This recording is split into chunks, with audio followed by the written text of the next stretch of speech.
kita berbangga ya kan peran TNI di dalam keselamatan negara.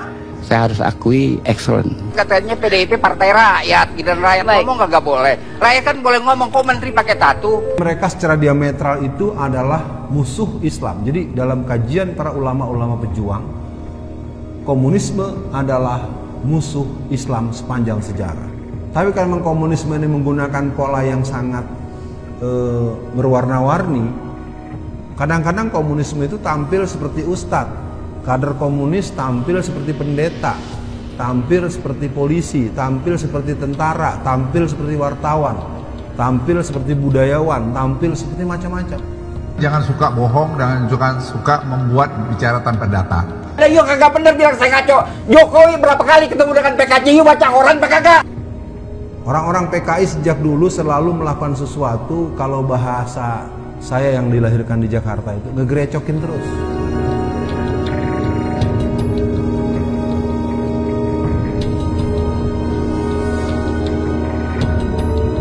Ridwan Saidi, Partai Komunis Cina gentayangan di istana. Ridwan Saidi, seorang tokoh terkemuka Betawi, dalam keterangannya kepada nusantarakini.com menyampaikan bahwa PKI yang sudah terbentuk seperti yang disinyalir Kiflan Zain bukanlah ancaman yang paling hebat. Menurut dia, sekarang ada 8 ancaman yang sedang membangkrutkan negeri ini. Antara lain menurutnya keberadaan Partai Komunis Cina yang sedang bergentayangan di istana. Terkait pernyataan Kiflan Zain, dia berkomentar, "Saya sepakat, PKI adalah ancaman." Budayawan Betawi Ridwan Saidi yang hidup di era Partai Komunis Indonesia menyebutkan partai itu mulai gencar melakukan teror sejak 1961 hingga akhirnya mereka digulung oleh rakyat. Karena itu, apabila saat ini PKI betul-betul muncul kembali, hanya ada satu kata, lawan, ungkap pria berusia 75 tahun itu di teras rumahnya kepada republika.co.id. Dengan menggunakan sarung dan kemeja tanpa dikancing, Ridwan bercengkrama dengan republika.co.id tentang apa saja yang pernah ia alami ketika muda dulu terkait keberadaan PKI. Menurutnya, banyak kebohongan dan fitnah yang PKI lakukan terhadap musuh-musuhnya. PKI itu adalah ke PKC, Partai Komunis Cina. Sekarang juga Partai Komunis Cina kan udah mandir terus kemari kan, konsultasi terus. Kita kan mesti waspada juga apa yang terjadi nih. PKC gentayangan lagi. Kok PKC gentayangan lagi? Ngomongnya jangan ngaco begitu. Bagaimana ngaco dari mana? Yuk kagak bener bilang saya ngaco. Jokowi berapa kali ketemu dengan PKC, yuk baca koran apa kagak? Jangan sembarangan yuk ngomong sama saya. Saya nggak pernah ngaco, yuk ngerti nggak? Jangan PKC gentayangan tuh apa konteksnya? Dia bolak-balik ke istana apa? Ya apa salahnya? Apa salahnya? Indonesia Yuk bilang saya ngaco. Saya kasih data, yuk kamu terima bagaimana? Punya hubungan diplomatik. Ada hubungan. Itu ya kan katanya PDIP partai rakyat, dan rakyat ngomong nggak boleh. Rakyat kan boleh ngomong, kok menteri pakai tato. Di majelis taklim sekarang diomongin. Kok masa mau dibilang sinikal itu? Ya kan jangan dibilang sinikal, itu nggak boleh. Tidak boleh, itu hak Pak. rakyat. Betul, itu adalah betul. ulama-ulama besar sekarang di majelis taklim mempersoalkan menteri pakai tato. Itu hak rakyat untuk bicara dong. Betul. Ya kan dia pejabat publik, masa nggak boleh diomongin? Tidak. Emangnya Jokowi apaan nggak boleh diomongin? Kan dia bukan Tuhan. Awalnya, tahun 1952 mereka direhabilitasi oleh Soekarno setelah pemberontakan Madiun dengan cara para tokoh PKI diterima menghadap ke istana. Aidit, Lukman, Tan Lingji, mereka diterima oleh Bung Karno, kata dia. Setelah itu, PKI melakukan persiapan menjelang pemilihan umum pada 1955. Menurut Ridwan, mereka mengerahkan gelandangan pengemis untuk mendukung mereka. PKI memenuhi Jakarta dengan yang Ridwan sebut gembel. Penuh Jakarta itu dengan gembel, dan mereka diproses oleh jaringan PKI di kelurahan untuk mendapatkan KTP. Sehingga hasil pemilu itu PKI menduduki posisi keempat untuk pemilihan anggota DPR, ungkap Ridwan. Pada pemilu 1955 itu, 3 partai di atas PKI adalah PNI, Masyumi, dan NU. Akan tetapi, pada saat pemilihan DPRD, PKI naik menjadi peringkat kedua. Ridwan menjelaskan, dalam kampanyenya itu, PKI melakukan suatu kebohongan kepada masyarakat. Saat itu mereka berkata kepada masyarakat, PKI itu singkatan dari Partai Kiai Indonesia. Bahkan mereka berkampanye menggunakan gambus. Kampanye mereka pakai gambus waktu itu sudah melakukan kebohongan-kebohongan di situ. Kampanyenya juga menyerang pribadi. Dulu nggak ada aturannya kan? Dia melempar kebohongan-kebohongan, tutur dia. Kemudian Ridwan mengatakan PKI melakukan banyak aksi yang sebetulnya merusak ketentraman kerja di perusahaan-perusahaan swasta. Saat itu PKI ingin menasionalisasi perusahaan-perusahaan swasta. Padahal tidak semua perusahaan swasta itu milik pemerintah Hindia Belanda.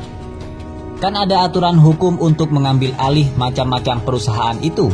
Di demo terus-menerus membawa kegelisahan. Sejak 1957, dia terus melakukan aksi-aksi demikian hampir setiap hari, kata dia. Para ulama dari ujung Aceh sampai Ambon itu berkumpul di Palembang. Jumlah mereka sekitar 907 orang. Para ulama Islam. Mereka berkumpul dan mereka membahas tentang situasi kemungkinan gerakan komunis saat itu 1957. Ada yang aneh memang. Ketika tahun 1948 terjadi pemberontakan yang begitu menggetarkan ars Allah, karena pesantren-pesantren bagus, pesantren-pesantren besar banyak yang digempur. Seperti kita tahu pesantren Sabilil Muttaqin di Magetan, itu Pak Kiainya itu dibelah kepalanya, santrinya sebanyak 108 itu dimasukkan ke dalam lubang yang luasnya, yang dalamnya cuma 12 meter, tapi itu dimuat oleh 108 orang. Dalam pertemuan para ulama seluruh Indonesia di Palembang pada tanggal 8 sampai 11 September itu, dibicarakanlah tentang faham komunisme.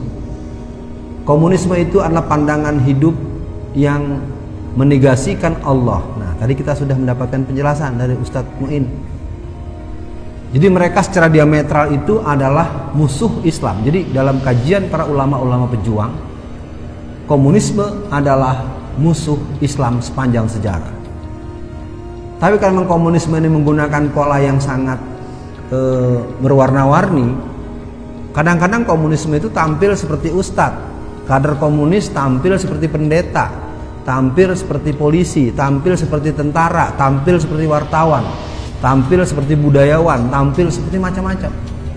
Nah, jadi pada hari ini saya coba mengatur, mudah-mudahan setengah jam bisa saya sampaikan pengantar, sehingga nanti ada sekitar 10 sampai 15 menit seperti kemarin kita buka tanya jawab. Jadi siap-siap saja yang mau tahu hal-hal yang mungkin sulit kita cerna dengan cepat. Komunisme di Indonesia itu tidak cukup dikenal pada awalnya. Tahun 1913 datanglah orang yang bernama HFJM Sneevliet. Dia orang Belanda. Kedatangan dia pertama kali sebagai seorang kader sosialis komunis dari Belanda, kemudian disusul oleh teman-temannya seperti Brandsteder, Bars, Rinkers, dan beberapa rombongan sebagai generasi awal. Komunisme sejak awal bukanlah bagian dari kemerdekaan bangsa kita. Orang-orang PKI sejak dulu selalu melakukan sesuatu, kalau bahasa saya yang dilahirkan di Jakarta itu ngegerecokin terus. Kita baru mau merdeka, kita baru sedang konsolidasi setelah kita merdeka tahun 45, tahun 48 kita mendapatkan genjautan dari Belanda dengan agresi pertama tahun 48, kedua itu yang pertama tahun 47-an. Jadi agresi Belanda dua kali. Ketika kita sedang diserang oleh Belanda tahun 1948, si musuh memberontak, dan musuh itu sebelum memberontak itu membunuhi para ulama-ulama, membunuhi Gubernur Suryo dari Jawa Timur. Gubernur dibunuh, coba ya. Jadi jamaah semua bisa memahami, sayangnya paham komunisme ini tidak cukup diterangkan kembali setelah lahirnya Orde Lama Jilid 2 ya. Orde Lama Jilid 2 itu kapan? Orde Lama Jilid 2 itu terjadi pada tanggal 21 Mei tahun 1998, hari Kamis, setelah Pak Soeharto sebagai presiden saat itu mengundurkan diri. Karena saat itulah seluruh keluarga besar PKI muncul. Mereka muncul di berbagai kampus, di kalangan mahasiswa namanya Forkot, Famred, Komrad. Di kelompok pelajar bernama kelompok-kelompok Bajak, ya. Terus kelompok API, Aliansi Pelajar Indonesia. Sebagai orang yang menekuni gerakan PKI, gerakan komunis di Indonesia, saya memang mengalami satu situasi heran. Ketika komunisnya bangkit, komunisnya membangun kekuatan sedemikian rupa, bahkan rentang tahun 2004 sampai 2014 itu ditengarai ada 13 angkatan kelompok-kelompok dari negeri kita, dari partai tertentu dan beberapa partai tertentu yang lain itu berangkat pergi ke Cina untuk latihan kader di pusat pengkaderan pimpinan Partai Komunis Cina. Jadi ketika mereka pulang di sini ada yang jadi bupati, ada yang jadi staf menteri, ada yang jadi petinggi X, YZ segala macam.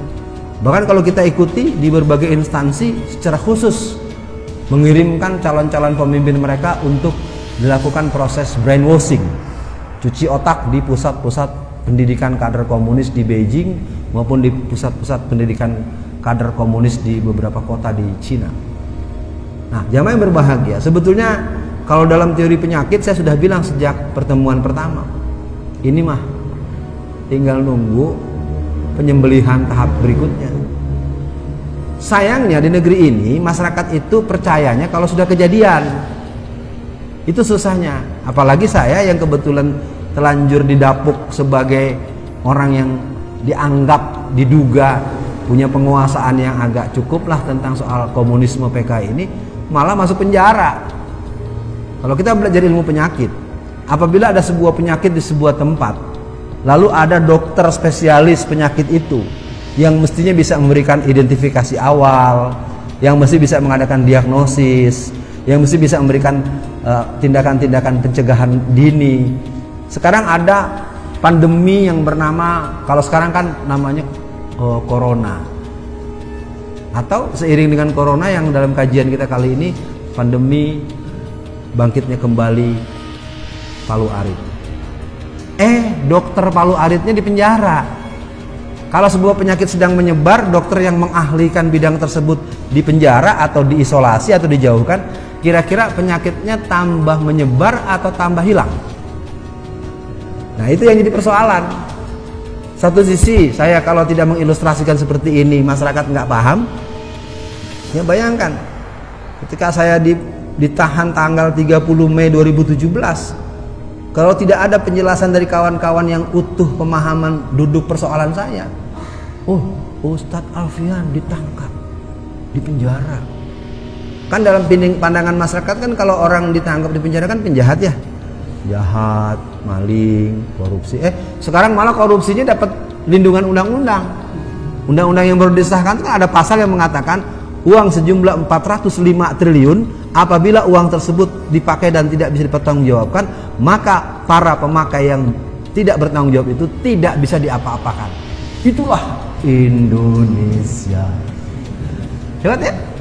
Jadi kalau Anda mau melihat keanehan ya di Indonesia, ada penyakit menyebar, dokter ahlinya di penjara. Ada orang korupsi malah didukung oleh undang-undang. Belum lama kita dengar BPJS oleh Mahkamah Agung dikembalikan ke harga lama. Baru sehari dua hari kemarin dinaikkan kembali oleh orang yang dicintai oleh seluruh rakyat Indonesia. Ya kan? Nih wajah-wajahnya kan dulu pendukung nomor 1 nih wajah-wajah. Ya kan? Iya. Jadi kita bersyukur kepada Allah. Wah, ini syukurnya kemana nih? Kesini apa kesini? Ya sekarang kita sendiri yang merasakan. Dan dalam teori politik, masyarakat tidak boleh marah. Karena Anda yang telah menerima, membeli, mendukung, sehingga akhirnya sekarang kita punya situasi seperti ini. Kita masuk sambungannya. Setelah tahun 1920, Sneevliet mulai membangun yang namanya ISDV. ISDV adalah sebuah lembaga organisasi kaum komunis Belanda yang kemudian mulai diikuti oleh anak-anak kecil yang namanya Semaun, Darsono, yang agak pintar sedikit ada dari Sumatera Barat namanya Tan Malaka. Yang kemudian Tan Malaka di tahun-tahun 50-an dia keluar dari PKI, dia akhirnya membuat Partai Murba. Nanti kalau ada pertanyaan dan waktu cukup kita terangkan. Nah, anak-anak muda ini oleh kelompok-kelompok Belanda ini sengaja dimasukkan ke Sarekat Islam. Sarekat Islam adalah kepanjangan atau kelanjutan daripada Sarekat Dagang Islam. Dan perlu dipahami ini adalah sebuah gerakan kaum saudagar, kaum pengusaha, kaum konglomerat yang mereka bertujuan untuk mengimbangi dominasi pedagang-pedagang Cina. Jadi kalau kita pikir-pikir, yang hebat orang-orang tua kita zaman dulu tuh keren. Di tahun 1905, seorang Haji Saman Hudi yang konon dalam sejarah adalah orang yang berdomisili di Solo. Solo ini kalau mau tahu para jamaah ini negeri, kampung, daerah yang punya sejarah perjuangan Islam yang luar biasa. Tapi bukan hanya Islam. Solo itu Islamnya kuat. Mudah-mudahan masih bisa dibikin kuat. Karena kelihatannya tidak terlihat kohesifnya menghadapi situasi yang ini. Kristennya kuat. PKI-nya kuat. Orang nggak bisa lupa siapa itu Ripka Ciptaning. Ripka Ciptaning itu adalah anak dari seorang tokoh PKI, donatur besar tahun-tahun 50-an, gerakan PKI, dan dia adalah seorang pemilik material yang ada di Solo. Dia menulis buku yang berjudul Aku Bangga Jadi Anak PKI, terbit bulan Juni tahun 2002. 5 tahun kemudian atau 3 tahun kemudian, buku yang kedua muncul, Anak PKI Masuk Parlemen, pada bulan September tahun 2005. Jadi kalau kita lihat para jamaah semua, para pemirsa sekalian dan yang mengikuti penyampaian materi ini, gerakan PKI itu sebetulnya subur gitu. Kalau dengar pidatonya dulu ada tuh. Atau kerja. Pernah dengar gitu kan? Itu adalah slogan PKI. Dan itu dikumandangkan di berbagai instansi. Sampai Kiai Haji yang katanya tauhid atau pelajaran agamanya banyak, nggak ngerti sejarah, ikut ngomong begitu. Jadi sebenarnya komunismenya ini ada yang memang bangkit langsung sebagai sebuah lembaga. Ini di tangan saya ini adalah ADART PKI hasil kongres yang terakhir. Kapan? Tanggal 15 sampai 17 tahun 2010 bulan Agustus di sebuah daerah di Magelang, Jawa Tengah. Katanya PKI sudah bubar tahun 66, Ustaz. Kenapa ini ada ADART PKI yang dihasilkan pada tanggal 15 sampai 17 tahun 2010 di Jawa Tengah? Kenapa tidak dibubarkan oleh petugas?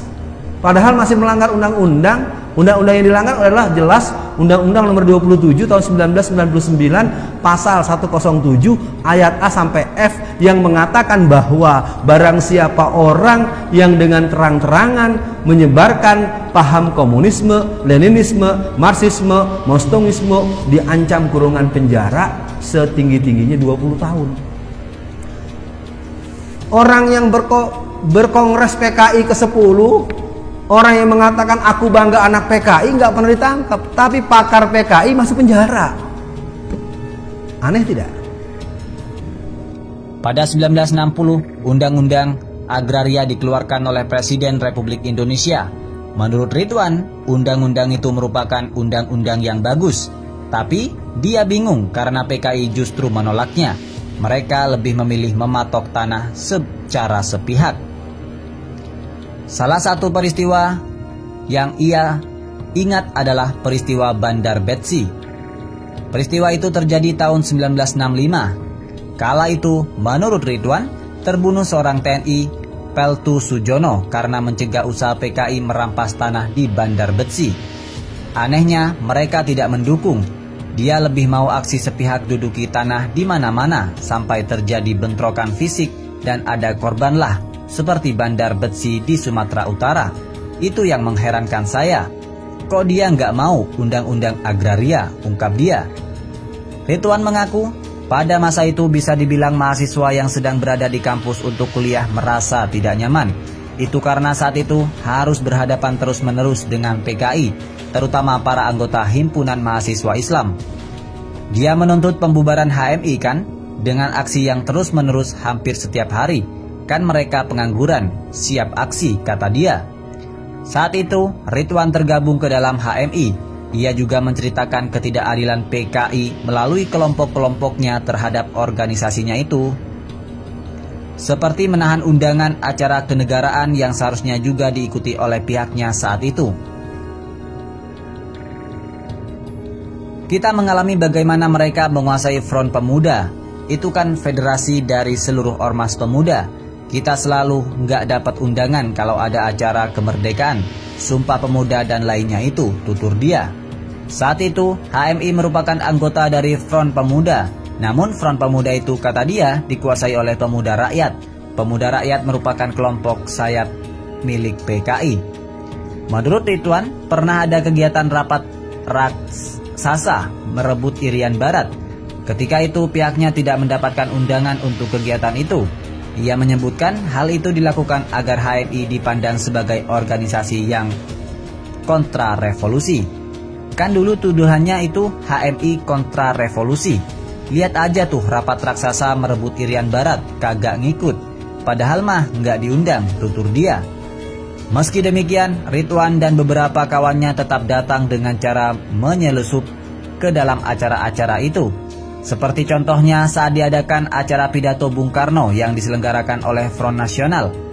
Misal gini, dia kalau ada acara nasional, tahu-tahu kita muncul padahal sudah dihadang. Kita duduk deket-deket, dia kelompok PKI, Kirwani segala macem, cerita Ridwan. Melihat HMI yang sudah dihadang tapi bisa masuk ke acara itu, menurut Ridwan, kelompok-kelompok sayap PKI itu mulai menyanyikan lagu Nasakom Bersatu, Hancurkan Kepala Batu. Tapi kemudian ia dan teman-temannya membalas lagu itu dengan Garuda Pancasila. Kan kita dengan cara melewati gerbang baru, kita pakai atribut. Baru deh dihajar pakai lagu, ya kita balas dengan Garuda Pancasila, katanya seraya tertawa.